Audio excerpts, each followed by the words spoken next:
चल कोदक से अपने घर तथा शरीर को पवित्र किया और वह प्रसन्न होकर उसको कथा सुनाने लगे। कथा के कहते लोमस ने कहा, हे देवकी, दुष्ट दुराचारी पापी कंस ने तुम्हारे कई पुत्र मार डाले, जिसके कारण तुम्हारा मन अत्यंत दुखी रहता है। इसी प्रकार राजा चला गया क्या चिपके नहीं राजक्ति थी, किंतु उनके संतान सप्तमी का व्रत विधि विधान सहित किया, जिसके प्रताप से उनको संतान का सुख प्राप्त हुआ।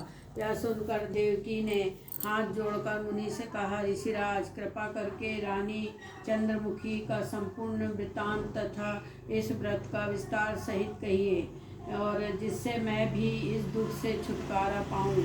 लोमस ऋषि ने कहा, देवकी, अयोध्या के राजा नहस थे।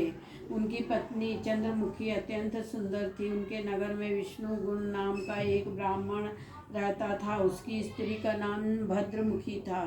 वह भी अत्यंत रूपवती सुंदरी थी। रानी और ब्राह्मणी में अत्यंत प्रेम था। एक दिन वे दोनों सरयू नदी में स्नान करने के लिए गई। वहां उन्होंने देखा अत्यंत बहुत सी स्त्रियां सरयू नदी में स्नान करके निर्मल वस्त्र पहन कर एक मंडप में शंकर एवं पार्वती की पूजा स्थापित करके पूजा कर रही थी कि रानी और ब्राह्मणी ने यह देख उन स्त्रियों से पूछा, बहनों, यह तुम क्या किस देवता का किस कारण से पूजन व्रत आदि कर रही हो? यह सुन स्त्रियों ने कहा, हम संतान सप्तमी का व्रत कर रही हैं और हमने शिव पार्वती का पूजन चंदन अक्षत आदि से विधि से किया है। यह सब इसी पुनित व्रत का विधान है। यह सुनकर रानी और ब्राह्मणी ने भी व्रत के करने का मन ही मन संकल्प किया और घर आकर ब्राह्मणी भद्रमुखी तो इस व्रत को नियम पूर्वक करती रही, लेकिन रानी चंद्रमुखी राजमत के कारण कभी इस व्रत को नहीं किया। कभी न करती और न किया, कभी भूल हो जाती। कुछ समय बाद दोनों मर गई।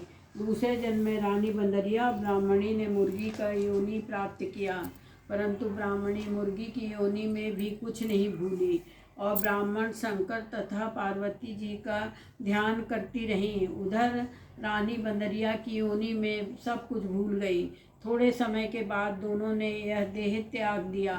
अब इनका तीसरा जन्म मनुष्य योनि में हुआ। उस ब्राह्मणी ने एक ब्राह्मण को यहाँ कन्या के रूप में जन्म लिया और उस ब्राह्मण कन्या का नाम भूषण देवी रखा तथा विवाह योग गोकुल निवासी अग्निशील ब्राह्मण से कर दिया। भूषण देवी इतनी सुंदर थी कि